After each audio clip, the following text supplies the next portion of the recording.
Hey, what's up, y'all? So, What's up, everybody? welcome, Jason, again. What's up, Thanks for coming over. Today, we're doing something a little different, only a little different. I know a lot of people don't like change, so we're not changing dramatically. That's a whole other topic right there. But we're approaching this one not like the typical, like, podcast talk or discussion, but this is a question of the day. So in a way, this is my first question of the day with Jason or any guest other than myself. So our question of the day for you guys. You want to go ahead and present it, man? Yeah, I mean, I think it was just about like what influences us from collecting, from pop culture, from like movies or comics or cartoons, whether it be new or vintage. Yeah. So, basically, like, how much of a role does, like, the movies, TV, comics, any kind of form of, like, media or entertainment, Yeah. What role does it play in your collecting? Because, let's face it, like, 99% of, like, toys and collectible merchandise is based on some licensed property. There is some original stuff out there, not a whole lot, right? Right. So, for me personally, and I almost want to say this is gonna be so for everything. If we're just going strictly not like the what lines or what movies and TV and like the whys and hows, but like just how much of a role does it play? I gotta imagine most people is gonna be like the main reason they collect stuff. So I mean, I can say like it's the stuff I'm into. So in a way, what role does it play? Like the biggest role, pretty much. Whether it is newer stuff, but I want to say the majority of the stuff that I've collected is based on stuff that I've been into since I was a kid. It's going to resonate the most. Yeah, I grew up with it, right? I mean, like same with it's just Transformers, right? Because it came out in '84. I was born in '84. And, as I grew up with it. Same thing with the Turtles. And then more recent, like with the comic books, of course, like Deadpool's like a staple right now because it's the Merc with the mouth, man. Yeah. And then the movies made it real popular too. And I've been able to meet Rob Liefeld the last couple of years. I got just this year. His character, the arc of the way he did Deadpool, and you meet him, it's like, okay, yeah, I get it. It's totally his personality on paper, on screen now. Okay. It's him, man. So I want to say like for me, while the majority of the stuff that I collect is stuff that's based on stuff that I've been into since childhood, even though a majority of those even are stuff that are still around today, like Transformers, Star Wars, for example. But there are a few exceptions. There are some things that I got into later in life that I'm even a bigger fan of than stuff that I grew up with. Like, for example, Power Rangers. I know for a lot of, or I want to say most adult Power Rangers fans, they grew up on Mighty Morphin. They were kids when Mighty Morphin came out. I actually have a set of those. I think is it 25th? 25th for them? Or is Yeah. I got all those pops. Oh, okay. I got all the pops, and then they're not masked. So I mean, that's the ones that I remember. I remember the OG. Yeah. Jason and Kimberly and all them. Yeah. Shay, I remember all those. But for me, I didn't grow up on those. I didn't get into Power Rangers until I was an adult. Because when it first came out, I was like, I don't know, 15, 16. I was already at the age where it was like, that's dumb. It's for kids. It wasn't like I outgrew like nerd things, but it was just Power Rangers was like, that was a thing for kids. And I was already past that like the target audience. I didn't get into it later. I think the first season that really caught my attention was Power Rangers in Space. I was like, oh dang, these girls are hot. Hey, it is what it is. So the rest is history. And things like Halo, if you know me, that's one of my most favorite things like that I'm into. But not only do I not play the games, it's only something that I've been into since like 2007, 2008 or so. You never played Halo? Get out. Well, no, Come on, man. not that I've never played. I don't play. I don't have a system. Oh, I only I was living with my brother for a while in 2007. For like a couple of years, he had an Xbox, so that's when I got into it, and that was even my first taste. It was an Xbox 360. Never played original Xbox, so Did you ever play the original PlayStation? I have dude. I have the original PlayStation. Oh, okay. The original. Well, because we're talking about pop culture and stuff. Like I used to have the set. McFarlane came out. Sorry, we're going off just a little bit, but that's the way it goes. But the like the Metal Gear Solid from the '98 one, right? The Shadow Moses incident. McFarlane came out with a set of those figures. Paul, I still think to this day is like the best set of figures because McFarlane does a good job on those figures. Did look great. Yeah. I remember those. My favorite one was is Raven, the one with the big old machine gun, like Gatling gun. That was a really awesome figure, and he was like the scale was huge. Yeah. And I ended up getting rid of those. I regret getting rid of those. Sometimes we get rid of things. Sometimes we regret. That's another topic for another time. So Halo, yeah, because and then after moving out of my brother's place, I didn't have a system anymore. So I've had very little experience with Halo, but I'm very into the universe. I've watched like all the movies and stuff like that, and I've been into the toys, the Mega Bloks largely. So yeah, so while a lot of the stuff I collect and that I'm into is stuff that I've been into since childhood, there are some exceptions for me. So what about you? Are there any exceptions? Well, what are your main things though? I mean, are these examples your main things? I'll still because I try to resonate with any of the stuff that I grew up with. Like, of course, Batman's big, right? And a lot of comic book guys are like DC and Marvel cannot coexist. And I was like, I grew up with those '80s, like I was saying before we started the video, the '80s, '90s brand of Toy Biz figures. Yeah. And that's what made me think like, yeah, they could resonate. Like, heck yeah, they can. Those things were great, by the way. You mentioned, and shout out to Kelly. She's actually the inspiration for bringing this topic up, right? Yeah. Kelly, you got to come over one of these days. You'd be right here in one of your videos after we help you with the move, okay? It's a deal, okay? Yeah. You need that third opposing view. Yeah. She's got that opposing view and the female view also. And a female perspective. You need that sometimes. Although she would not have been great as an opposing view for loose collecting because she's a big advocate of also opening your damn toys. She's come around to that. It's been a little bit for her. Same with me. I just started coming around to like, I could have it open and be alright with that and enjoy the toys the way that they are like this, just taking them out. Yeah. So, I was gonna say about those the '90s Toy Biz. That was a great time because '89 Batman for me, like it while it didn't really spark or start my like collecting toys because I was already collecting toys, but in a way I want to say honestly, and this is something I've never actually brought up before, and I mean the poster right there, '89 Batman, Michael Keaton, Tim Burton, Kim Basinger as Vicky Vale. Billy D. Williams was Harvey Dent. He always wanted to come back and they'll do a Two-Face, but I don't know, the secret hint, he actually was Two-Face in the Lego Batman movie. Oh, he got to be the Two-Face finally. But so I was like, I want to say around 12 at the time. I want to say one thing that did for me though is I think it was the first thing that I really became obsessed with.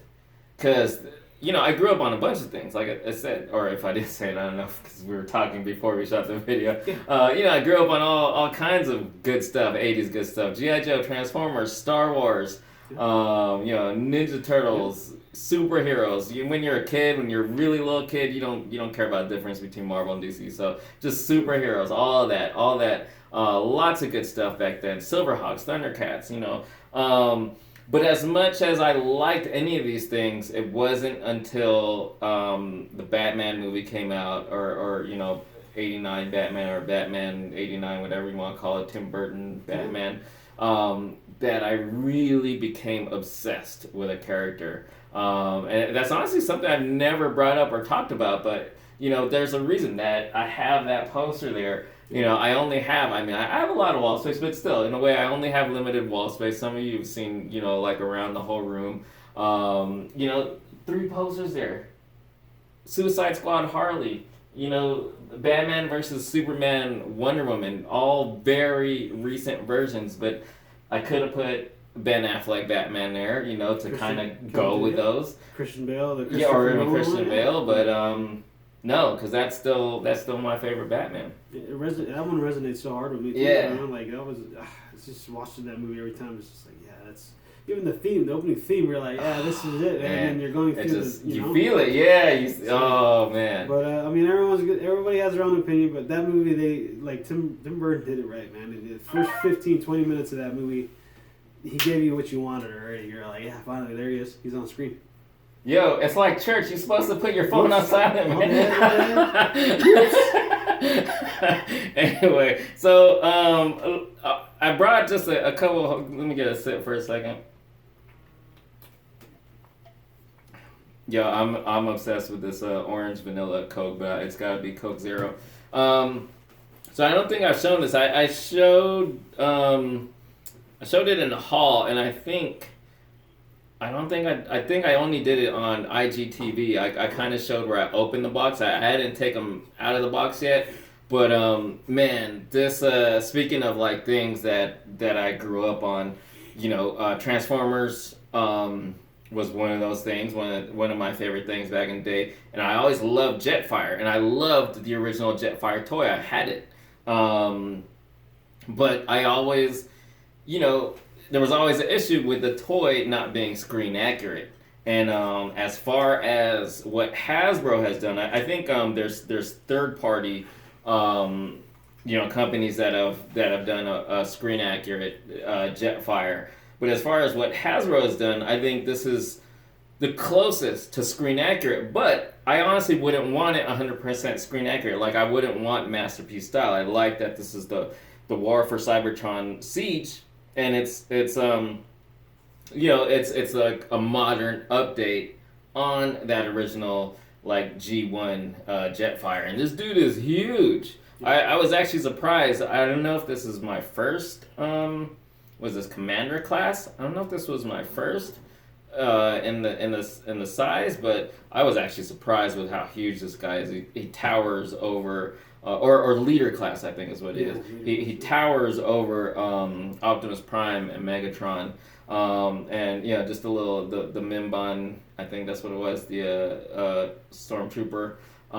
Just an example of these are even though these are like modern versions, they're properties that I grew. Star Wars was one of my first things. Like a lot of adult collectors around our age. I was like just born the year Star Wars came out, but my dad really I don't know, it's hard to say, earliest memories of 6 and below the age of 6 is real fuzzy, but it's like I don't think my dad was a geek in a way, but in a way he collected the toys for us. Like he kind of, I was too young to really, it wasn't until really like Return of the Jedi that I myself really kind of got into the fandom of Star Wars. Anything before that, I was kind of too young, and it was just my dad bought the stuff for my brother and I. So that's kind of how I grew up on Star Wars. Pop started me early on that hoarding, man. He probably understood the stuff that was going on with like the pop culture and whatnot, and then of course you got the advertising at that time. It was catered to our parents. It was actually supposed to be like before. It was actually, I think in '83 they said it was catered to the female of the house, the mom, right? Because mom gives you gifts. Yeah. And nowadays they just go right around the parents. They implement little ads and things like that, just right to the kids. Yeah, because everything's on the internet. All the kids are on social media and the internet and stuff, and TV commercials. So, yeah. Anything else you want to add? So, these are some of your favorite things, and You were saying Hot Rod is Hot Rod actually... resonated with me because it's just at the time the Lamborghini was like a big car, and I always resonated with the way he looked. It looked like a Lamborghini, but he was a cool character. Yeah, especially yeah. the Transformers movie, right? Yeah. He was really cool. He actually had a lot of screen time in that movie. Yeah, going back and watching yeah. it, I'm like, man, and he became Rodimus Prime. So Yep. became the like RV kind of looking thing that after. Did you have the original toy? Mm-hmm. Nice. And that's why when I saw the release, I was like, yeah, that's. Did you also have the original Rodimus Prime toy? I don't think I ever had that one, but I always had that one. Okay, okay. I always resonated with that. Like I loved, of course, transforming it into its car form. And Yeah. Autobot form. It was just really cool. Yeah, I've always even though my favorite was always Optimus, Yeah. Jetfire, Metroplex, Megatron, Starscream. I also loved Hot Rod. I brought this up with the I've collected all the Chug lines, Classic 10K Universe Generations. Every Chug line that has come out, I've loved the updated version of Hot Rod. Don't forget Soundwave. Soundwave's starting to resonate more with me just because of the time period with the whole cassette stuff and all that. I just the way he talks, it's just like, yeah, dude, Soundwave was like he should be really. That's the thing. I think I wasn't as into Soundwave as a kid, but definitely now as an adult, there's just that cool factor. Dope, Soundwave is kind of like, I want to say, even though he's a Decepticon. Mm-hmm. He's kind of the same cool factor as Snake Eyes for G.I. Joe. Mm-hmm. You could kind of compare him to Storm Shadow, but even Storm Shadow wasn't on Snake Eyes' level of cool. He was close. They're sword brothers and everything, so they're kind of like yin and yang, but still Snake Eyes cool factor wins. And I think Soundwave, as far as Transformers and the Decepticons go, he's just as cool as it gets. And then with Snake Eyes, he's got a wolf. He's got a tip. Yeah. That's awesome, dude. He's got an animal with him too. Yeah. So, yeah. You didn't know that? I think Frank Welker also played the voice of Soundwave, right? Megatron. He did the voice for He did a lot of voices. Yeah. I'm no expert on all the voice actors. I know there's a few famous ones that you really know of and stuff, but it's always cool. It's fascinating, especially when you think about all that goes into actually acting out these characters. Even though you're not being seen on screen, there's really a lot of acting. That's why, there's a reason that, it's really a profession. Not just anyone can go. I just posted recently, anyone that follows me, all my friends and family on Facebook, the late James Avery that played Uncle Phil. Yeah, that was shredded. I saw that. That was shredded. I was, and then you go back and listen to it, you're like, damn, that is Uncle Phil. That's crazy. Which is weird because it's he's doing a different voice. But you hear it, some of the raspiness, you're like, you can always tell. Even when somebody's doing a different kind of voice, you can still tell that it's their voice and stuff. So, but this subject's really cool because a lot of the yesterday stuff that we did collect is coming around. A lot of companies are understanding, especially NECA. I'm really happy with those turtle figures, especially taking them out and just looking at and appreciating them, just posing them and then taking them with me on my adventures. It's just cool because it's just the Foot Soldier, I was telling you, dude, that was a really cool figure. The one that Playmates made, he always... Check that out. I used to always hate the one that Playmates had. And that weird pose and... He looked like an ape. Yeah, honestly, dude, and I'm like, for real? That's not what a Foot Soldier's supposed to look like. Yeah, these things are great. These NECA turtle figures. I love what NECA's doing as well. Going back to stuff we grew up on, because not only are they doing these great turtles, but if you're an Aliens and Predator fan, and not just a fan, but you also grew up on those 90s Aliens and Predator toys, what they're doing with all those Kenner, I don't know what they call them, Kenner tribute ones or whatever it is, retro Kenner ones. It's just awesome the way they're taking those. The ones, those really cool, some really cool designs in those 90s Aliens and Predators, and really doing realistic takes on them.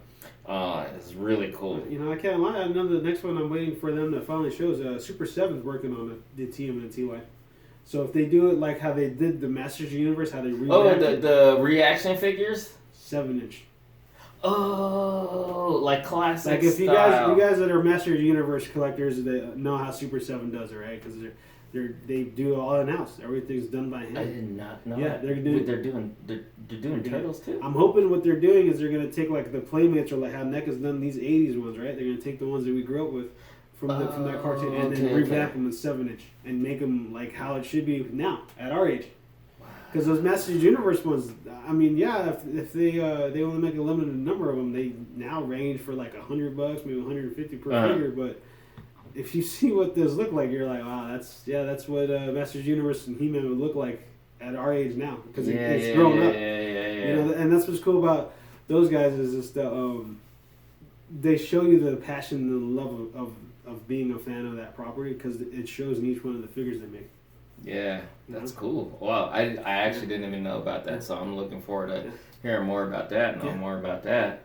But yeah. So yeah, guys and gals. As always, comment down below. Feel free to share your thoughts on the matter. I mean, but like I said, I mean it's almost like I can't imagine any collector, anyone who full on collects action figures. Like your answer wouldn't be like as far as just what role does the movies or TV, comics, video games that you're into play and you're collecting. It's gotta be like 90, at least like 90%. Because again, while there are some original lines out there, there isn't a whole lot. If there is any original lines you guys know about that resonates with you that you collect, comment so we. I'm interested to know some of those lines. I'm like, I'm trying to think, what do I know of? I know of like, let's say in 1/6 scale, for example, 12-inch action figures. I know there's a few of these companies that like, I can't even think of any of the companies, but the ones who do, everybody knows like Hot Toys and stuff like that, but there's a few other companies that do stuff kind of a little more low key. But they do original stuff in 1/18 scale, which is sadly for me like there's not much in 1/18 or 4-inch scale these days. But like you've got your Vitruvian hacks like the Boss Fight Studio stuff, your Marauder Gun Runners, what are they called? Marauder Task Force or something like that. That's true though. Like 3 1/4 inch is really like taking a hit, huh? Yeah, that's kind of a shame. I mean, like the last, what was the last major lines? Like the 4-inch Marvel Universe before the 6-inch really took over. Yeah, I collected a lot of those Marvel Universe. Yeah, the Fury Files. They went for a good run for a while. Yeah, they were. There was a lot of them there. They were pretty good. We're still getting Star Wars, that's a plus, but there really isn't much else. There was the DC Multiverse 4-inch before, again, just like Hasbro before they really made the transition to all 6-inch. But you never know, right? I don't know. I'm very optimistic about that. Like maybe it could come back around. I'm hoping because, and I've said it before, it's like it's something I grew up with that will always be the 4-inch scale. As much as these 6-inch figures now really are like the standard, the gold standard, so to speak. I still love the 4-inch scale. I will always love the 4-inch scale, and thankfully there are some companies still doing it. Even like Haya Toys, I think it's a Hong Kong based company. They're doing the DC Injustice, so it's great. I love DC. I'll collect DC in 6-inch from like Mayfax, from Revoltech. Even the crappy Mattel DC Multiverse, and I'm still waiting to hear about what McFarlane's gonna do. Yeah. With the toys with and the the DC. collectibles. When I heard that, was it at Toy Fair? Right? Yeah. I was like really excited because I was like, all right, let's see what he does with it. And I was hoping to see some reveals, but I heard something like at SDCC. They can't reveal anything yet because of the license that's still being held by the other companies and stuff. So I'm looking forward. you know, if it's really good, I'm gonna jump into that, and I'll get rid of like all my DC multiverse, for example, or something. But I still, because I love the scale, I'm collecting the Haya Toys ones, and Haya Toys also does the Aliens Colonial Marines, as well as Predator. So, you know, oh, and they revealed, I think at SDCC, they revealed they're doing RoboCop in the foreign scale. Oh, yeah, I think I heard about that. Yeah, so that's pretty cool. You know, it's one of those things, like you said, like maybe it'll come back around. I'm hoping it'll come back around. To get like a new era of like 4-inch, and you know, not even to push 6-inch out, but just to bring that back for all the people, because I know there's a lot of people who still, that's their scale of preference. And scale, that's another topic for another day. So yeah, I think that's it for now. Again, please comment down below. You know, this is a question of the day, so the whole point is just to present a topic for you guys to chime in on. And don't forget, the giveaway still going on, so you know, it caps on Friday. I don't know an exact time. I'm just saying it's gonna cap on Friday. So get your comments in, your topic suggestions in to count as an entry. Or a chance to win that awesome reissue Optimus Prime that Jason is kindly putting up as a giveaway for you guys. Get those comments in, guys. I'm telling you, if you want that, get those comments in. Me and Mark will just go over the comments and find the best one. Yeah. It's as simple as that. And you know, as always, really appreciate it, guys and gals. You know, I think we're having fun. Yeah, we're really having fun with this. Is, you know, if you guys, I think I mentioned it previously, but like I started doing like the question of the day videos like late last year. And even when I started that was something I've been wanting to do for like years, and I just finally got around to it. And then now doing something like what we're doing together, and bringing other people in, you know. Chris came in that one time, and we are definitely trying to get more people to join us and share their perspectives on these topics. But I hope you guys are enjoying them, you know. Doesn't matter though, we're gonna do them regardless. I'm just saying, you know, when I put my mind to doing something, as long as I'm enjoying it, if I'm having fun doing it, I'm gonna do it. Doesn't matter. You could thumbs down all you want if that's what you want to do. Doesn't matter. Gonna do it. So anyway, thank you guys so much. As always, hope you guys enjoyed. Thanks so much for watching. Thanks, guys.